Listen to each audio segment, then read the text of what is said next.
Hello, I'm Henry Coleman, and today is November 25th, 1997, and I'm here with the distinguished Mr. Steve Allen to conduct an interview for the Television Academy's Archive of American Television. And we're in Van Nuys, California.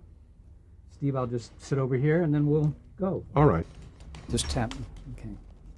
Well, Steve, it's wonderful being here with you today. It's wonderful being bead with, Yes, as I always say. exactly. Give us your full name, what you were born with. All right, well, whether I'm full or empty, my name is Stephen Valentine Allen. And along the way in early childhood, I picked up two additional names so that the full name actually is Stephen Valentine Patrick William Allen. And None of that I'm to blame for. The other people grew up around me and stuck those names on me. you won't test me on it later. What's your nickname if you have one? Nick, oddly enough. Is that right? Yeah, they say, hey, Nick, what's your name? But that doesn't happen too often. Steve will do. When were you born? When was I born? Why am I living? Great old song by Rogers and and Silver. 1921, on December the 26th, day after Christmas. And where did you grow up? In through here, mainly. But also, I was born in New York, in Harlem, in fact, but mostly in Chicago. That's the chief hometown because it was my mother's family's hometown. And tell me about your parents. What did they do?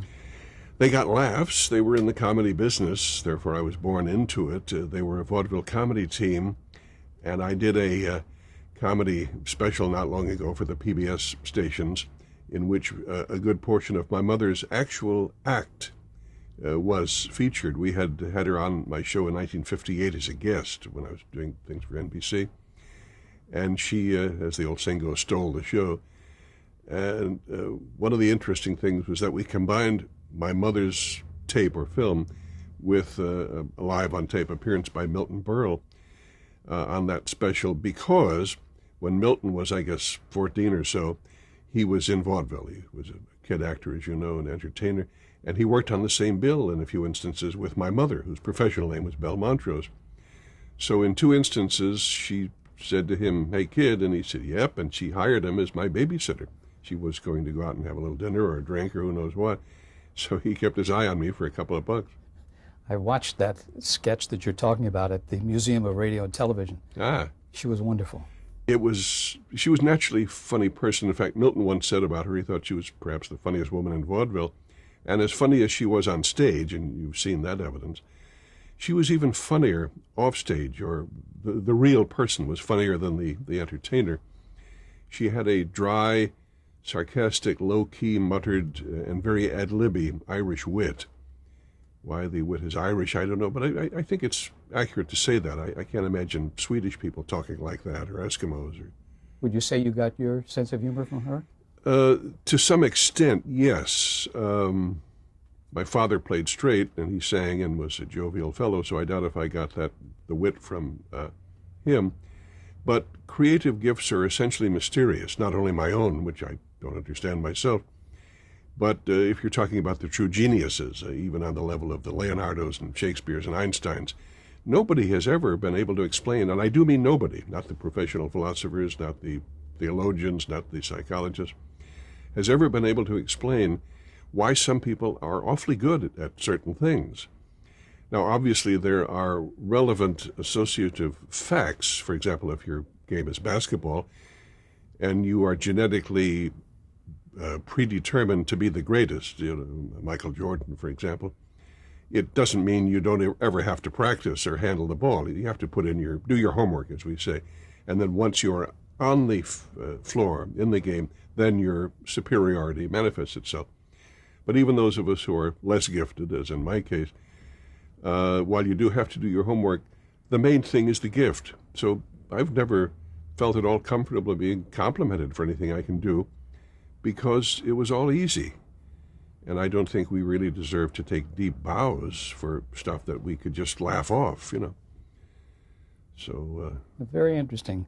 Thank you. And I'd like to get into that a little later All right. in the interview, because I'm interested in your creative process, because you do so many things.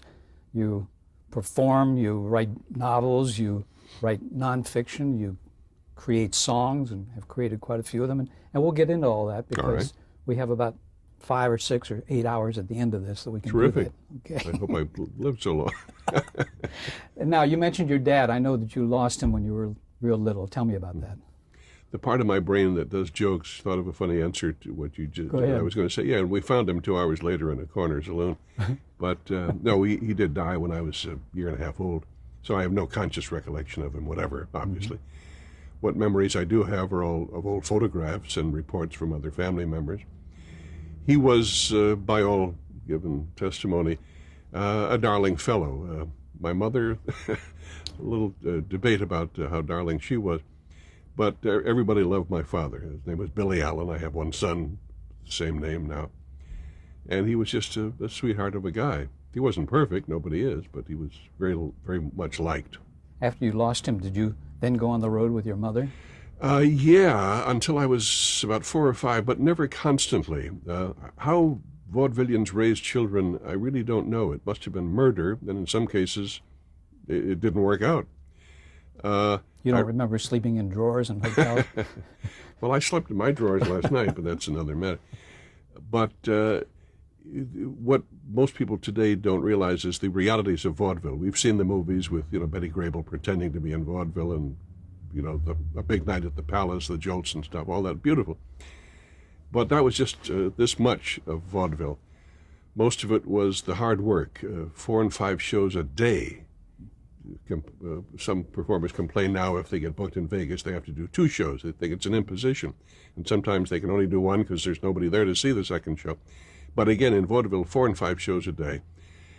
And there were no airplanes in those days. The trains were undependable. The buses were forget it. And if you brought a car, how well could a car in 1932 run? Not too well, but they had to travel across the country in those old crates. And if you were trying to catch a train, you'd head for the train depot at 1 in the morning and wait for the 309 to come in from Paducah, Kentucky. And if it didn't, you were stuck in the airport. I mean, to the train station all night, sitting up. So it was a tough life, and no environment, I should say, in which to raise children. So vaudevillians' children tended to be placed with grandmothers, nannies, agents' cousins, the woman upstairs, whoever would take the kid for a few weeks, took him. And I went through quite a lot of that in my childhood. I didn't come here today to complain about it, but I'm just answering your question. Can you remember any incidents, though, like backstage, like movie backstage vaudeville, Yeah, but they're where not... the kid wanders onto the stage and performs? Well, I didn't... I think I only got on stage once as an infant. There was some act of singers. I remember 8 or 9 big, virile guys with deep voices, some chorus. The only thing I can remember they sang, I must have been about 2, was the Volga Boatman. That old thing, a European melody. And they would all be pulling a rope as if they were pulling a barge up the Volga River. And for a finish, they would get to the end of the rope and a little basket with me in it would slide on stage. I don't think that was a nightly duty, but a couple of times I have a vague recollection of being in the basket. In another instance, even a duller story than that, there was a magician on the bill with my mother. I guess I was about 6 or 7 at this point. And magicians, especially those who do big illusions, which is generally the biggest, most glamorous, they make a horse disappear or something quite elaborate. And so I was on stage alone before the curtain went up, and I was looking into some of the magician's props. He was, of course, furious. There's a law from God. You don't touch the magician's props. You could spoil the whole show. But I didn't know what I was doing. I also was always fascinated when I was 4 or 5 or 6 by the colored cellophane, we used to call it, the colored plastics, which give a colored light its color. The lights are all white. Yeah, the gels, as they call them. And I would pick up pieces of these and put them over my head, and the whole world would turn purple or red or green or yellow, whatever the color was. At 4 years old, that can keep you happy for a few evenings. What other activities were you interested in besides holding gels over your head? Well, I was always fascinated by the comics. I can still remember, and there's hardly anybody left on earth with whom I can talk about these old comedy acts. Milton Berle, I have often discussed them with. He remembers many of them. When George Burns was still with us, I would occasionally talk to George, and he would remember some of the names. You might wonder why they don't remember all the names, and the answer is very simple. Nobody in television ever met everybody else in television, and vaudeville involved thousands of people, hundreds of theaters all over the country. But I was, I guess, in receipt of some congenital disposition to be involved with funniness somehow. I was a writer, an actor, whatever it was. So even in early childhood, I was responding to the comedians. I never, as we say, identified with them. I never thought I would be a comedian. But we can now see that I was being tipped that way. Did you do a lot of reading of books? Yeah, well, I got a kind of a standard middle-class American education of the Catholic Irish Chicago sort, parochial schools when I was a kid. I didn't go to a public school till I was in second year college and went to Hyde Park High School in Chicago. But it was pretty much par for the course, and I often wonder, I think it was George Bernard Shaw who said that the youth is such a wonderful thing, it's terrible to waste it on the young. And I think the same thing is true of education. We would all learn so much better if we went to school at 35, but by then it's too late. At least you go, well, it's not too late, but practically it is. So how much I learned in school, I don't really know. I did learn the basics. I learned what a sentence was and how to add and a few of those simple things. And that is why, parenthetically, I'm appalled now at what has happened to the American language as spoken by the average American today. In fact, I did a book about that a few years ago called Dumph. Miss, could you reach down and hand me a copy of that while I'm thinking of it? The American people are getting demonstrably dumber. Thank you. I didn't, again, come here to plug this, but it's relevant. Dumph is the title, and 81 Ways to Make Americans Smarter. And it deals with the collapse of intelligence in our country, which is tipped off in a number of depressing clues, and one is that so many, particularly young, don't get sore, folks, if you're young, it's true, so don't take it personally, can hardly say anything anymore without studying their sentences with meaningless phrases such as you know, and the word like, you know what I mean? The whole 9 yards, all those dumb phrases. And there's a new dumb phrase comes along about every 3 weeks. Been there, done that. There's always, it's really hip for about 3 days, and then you should knock it off and make up one of your own. That's creativity. Cool. Yeah, I'm glad you brought up the word cool, because it is being misused now. Yeah. It was part of, well, first of all, it's a legitimate, simple scientific word. If the temperature was 90 yesterday and now it's 60, it's gotten cool. We all know that. That's correct. And then at a second stage, it began to apply to human behavior. If somebody was frenetic and excited and crazy, he was not cool. If another gentleman was, let's say, more dignified or more composed, he was described as cool. Perfect sense. Then at a third stage, the jazz musicians, originally I suppose the urban black jazz musicians, and then pretty quickly all jazz musicians, began to use the word, again perfectly, properly, to describe a more relaxed attitude toward life or a more relaxed way of playing jazz, as distinguished from hot jazz. And now the word is wrongly used every day. Now all they mean by it is okay. Has nothing to do with hot, cool, hip, whatever. It's just okay. We can get into more of that too. Good. Because that's a very interesting subject for us to explore. Good. I want to jump back to your childhood again. Do you remember what the first movie was that you saw? Gosh, I don't. Or how movies affected you? I remember a funny recollection, however. That's what we do with recollections. We remember them upon the proper stimulus. For 3 years of my life, third, fourth, and fifth grade, when I was about 8, 9, and 10, I guess, I suffered a 3-year sentence to a boarding school. I thought of it as a prison, although the nuns were sweet and they meant well. But all little kids would rather be with their families. You don't want to be in boarding schools and orphanages and prison sometimes. So I wasn't too thrilled with that whole setup. But the nuns, who I repeat were very sweet, would show us movies about once a week. They were usually about 8 years old. The children were, come to think of it, but the movies were, like if it was 1932, we saw a movie from 1926. It was that far behind the schedule.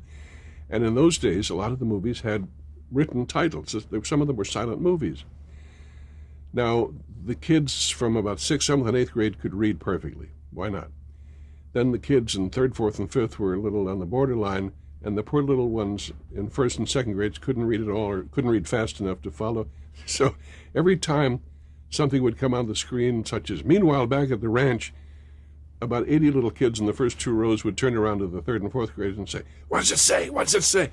And then the third graders would say, "It says, meanwhile, back at the ranch." And the seventh and eighth graders are saying, "Will you guys shut up?" It was a cute little scene. I'm surprised you haven't repeated that on one of your shows. It costs a lot of money to hire kids. Yes.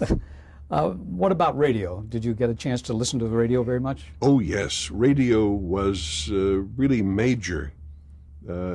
Everybody had a radio. Everybody listened to the radio. Not everyone was able to get to a vaudeville theater for a variety of reasons. Did you have your favorite radio shows?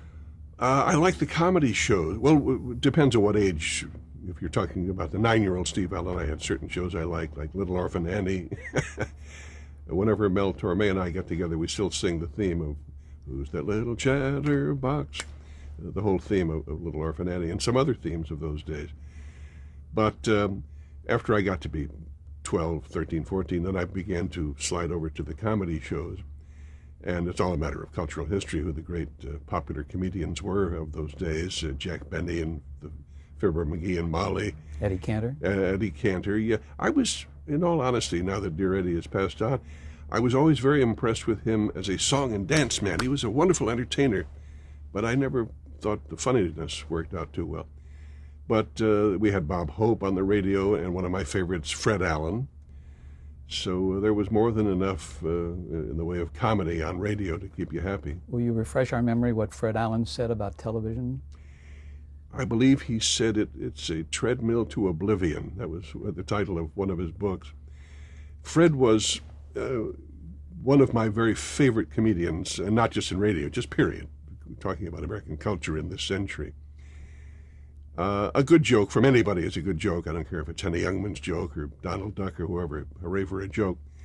But some humorists and some comedians have separate or more unique styles, and that was certainly true of Fred. You could write a good joke for Fred that wouldn't make any sense if you tried to sell it to Bob Hope or Red Skelton or George Burns. Different.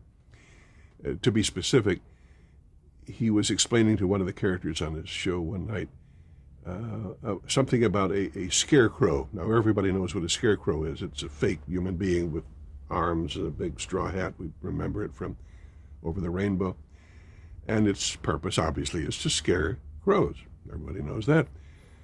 So Fred said, this scarecrow was so scary, already it sounds funny to me, that not only did the crows not steal any more corn when they saw that scarecrow, but they were so scared they brought back corn they had stolen 2 years earlier. Now that's a joke worthy of Mark Twain or Voltaire. That is poetry in joke form. Beautiful. Beautiful. Recall for me how you and your family were affected by the Depression. Well, we were, there was good news and bad news, to deliberately use that tiresome cliche. The good news was we were never abjectly poverty-stricken. We were poor, but in later years I would occasionally go hungry through my own fault, running away without any money and that stuff. But when I was in the home, which was usually headed by my Aunt Margaret, because my mother, flew around the country, and this was before the airplanes or even wings, there was food on the table. You might have to wear hand-me-down clothes and more white bread than you thought was good for you, but shouldn't complain, because even now most of the human race is in far worse trouble. But the only time I ever got really classy clothes during the early teens was, one tragedy. A cousin who lived in Los Angeles died when he was about 19. Very, very sad experience. And I got his clothing because I was beginning to get tall enough to wear it. And he was from a well-to-do family, so I had a handsome camel's hair coat and a beautiful white silk scarf and brown and white shoes. I looked like a real dude. But that's not much to complain about when you realize how many people suffer true poverty. In 1940, when you were 19, you moved to Phoenix, Arizona. Mm-hmm. Can you tell us about that move? Yeah, I probably would have stayed the rest of my life in Chicago, but I had developed a problem with asthma. For those of you who don't keep up with medical developments, it means you can't breathe. Sometimes it means you drop dead, literally. I don't mean to joke about death, but then everybody else does, so I will too. And it was very inconvenient, and in those days there was not much you could do about it. The only thing they ever did about it, I would sit up all night if I couldn't, because you can't lie down with asthma. You have to sit up. It helps a teeny bit. But then you're in great shape to go to school, you know. Anyway, a doctor would, Dr. Schick was his name, and funny, I remember that, Chicago. He would come and give you a shot of, it was either adrenaline or ephedrine, which is an ancient Chinese discovery for asthma, goes back 1,000 years at least. And that would shape you up. But you can't go through life like that, sitting up all night and having a poor doctor walk through the snow to stick a needle in your arm. So we went to Arizona. In those days, and we're now talking about the 30s, the section of the American populace that had lung trouble of one sort or another, emphysema, asthma, whatever it was, would, if possible, go west where the air was clear, because all the big cities were polluted. Coal was very commonly burned in major cities in those days, as it is now all over the world. So it was one of the causes of some of those respiratory problems. Did you go to school there in Phoenix? Yeah, my mother and I, since we lived like gypsies with nothing much planned, just got on a train, one-way ticket to Phoenix, Arizona, got off the train, left our bags in a locker or something at the station, and just began to walk around the neighborhood. We didn't know the town, so we didn't care where we lived, as long as it didn't cost much to live there. And we lucked out. We found a couple of rooms directly across the street from my high school, Phoenix Union High School. It was run by an old woman named Mrs. O'Reilly, who I never saw wear shoes, had long silver hair down to her waist, and was followed everywhere she went by a beautiful white duck, a full-size duck. Ducks, as you may be aware, are fixed very shortly after birth, usually the day of their birth, when they come out of the shells, to follow. They're programmed by their genetic nature, whatever they see moving around them. In almost all the cases, it's Mama Duck, so it works out okay. But if they saw your sister before they saw Mama Duck, they would follow your sister. And apparently they had seen Mrs. O'Reilly, at least the one had, and so it literally would make angle turns. Wherever she went, if she went upstairs, the duck would go like that. Came downstairs, the duck was right behind her. So it was a few laughs. Was that a good experience for you there? Did you write for the school paper? Yeah, I throve. How many other comedians do you know who use words like throve? None. You're absolutely right. That's why they're all in Las Vegas tonight making $1 million, and I'm stuck here doing this damn conversation. But you know, folks, I had a very happy time there. First of all, the paper let me write a humor column, and I was writing sports. And I played the piano I'd become a pianist by that time. I played with neighborhood bands and school bands. I was involved with a little vocal group. Did you just pick the piano up on your own? Yeah, I had started the right way years back now when I was about 8-ish or so, taking lessons, but I was never able to practice much. We had no piano in the home, and unless you can practice, lessons are wiped away after about a week. So I kept starting from scratch over and over, and I finally moved to another school and gave that up. But then, when I was about 12 or 13, there was a popular pianist named Eddie Duchin, so popular they later made a film of his life starring Tyrone Power. And every little boy who could play the piano or liked to wanted to become Eddie Duchin when he grew up, you know, the way other boys might want to be Muhammad Ali or whoever. So I got into that and copied some of Eddie Duchin's introductions and ways of playing. Shortly thereafter, I got into jazz, which is more of an art form. But that's how I had become a pianist. And that was great fun because I'm not sure how much it means if a 40-year-old man can play the piano. Sometimes it's a big deal and sometimes not. But if a 15-year-old man can play the piano, that's a big deal in high school. You get invited to all the parties and the pretty girls smile at you when you're at the keyboard. My friend Roger Price, a comedian and later a book publisher and humorist, did a funny routine. I just remembered, I haven't thought of it in 40 years. That he read an ad in the back of a pulp magazine that said, "Be popular, take 10 easy lessons, play the piano." And there was a drawn picture of a party and a guy at a piano and pretty girls all gathered around going, yeah. And he said, so I took the lessons and I worked like a dog and learned how to play. And he says, now when I go to a party, he said, the girls are off in the corner necking with all the guys and I'm stuck like a schmuck at the piano. That was the gist of his idea anyway. But it was great fun. And also, I love to play. Most of the playing I've done in my whole life has never been heard by anybody, for the simple reason that I wasn't playing for anybody. If people wanted to walk in the room and listen, it was none of my business.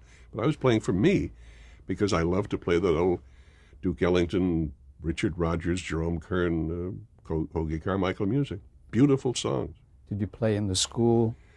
Yeah, I played recitals and things? not Not recitals, but the so shows. much the recital, but yeah, in assemblies they would sometimes have a little entertainment, and that was also true back at Hyde Park High School in Chicago, where I'd gone before. Did you do any comedy in high school? A little bit, yeah. Well, I got laughs on the street, but oddly enough, it still didn't mean that I thought, oh, I might be a comedian. Never entered my mind.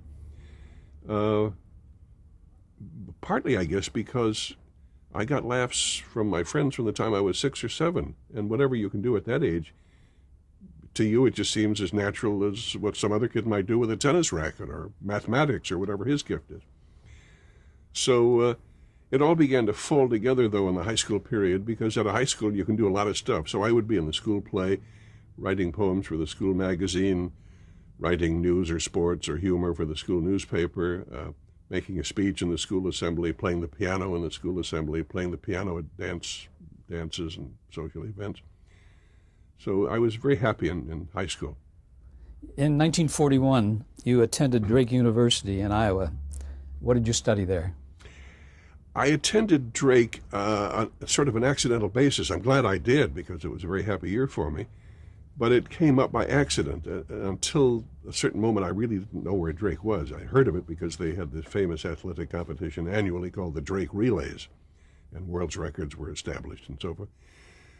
But I was in the journalism class at Phoenix Union High School, my final year. It took me 5 years to get out of high school because I kept moving and goofing up. And Scott Nelson was the name of the teacher who was the journalism head or professor, whatever we call him. And one day he happened to say, there were only 5 of us in the room, he said, how many of you guys have not decided yet where you're going to college? And out of, 5 or 6 people there, only 2 of us held our hand up. So he talked just to us. He said, I have here, and he held up a booklet, he said, a 1-year journalism scholarship to a university. And he said, are either of you interested? So the other guy said, where is it? And he said, it's Drake in Des Moines, Iowa. The other guy said, no, I don't think so. So I got the the scholarship on that honorable or questionable basis. It turned out to be a great move. I had the time of my life there that year. Again, I got to do all the acting and the playing the piano and the comedy and all that stuff. Did they have a radio station? Yes. Yeah, Drake did have a radio school, as a matter of fact. Ed Barrett was the head of that, a former radio gentleman with one of those marvelous deep radio voices. But he taught us a lot. So we discussed not only announcing, which I think anybody should be able to do without being worked too hard, but production and writing and timing and directing radio.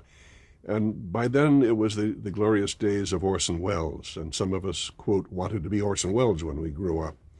We didn't want to speak like that, but because it's not too natural a sound, but he was brilliant as a director and a producer and very creative, thoughtful. So he spearheaded your interest in radio. Yeah, he was a role model. Years later, I would meet Orson and tell him that. And, that was a nice exchange. But yeah, he was famous, of course, chiefly for the famous or infamous Night of the Martian Invasion, War of the Worlds. We're going to change our tape, and then I'd like to get into that with you.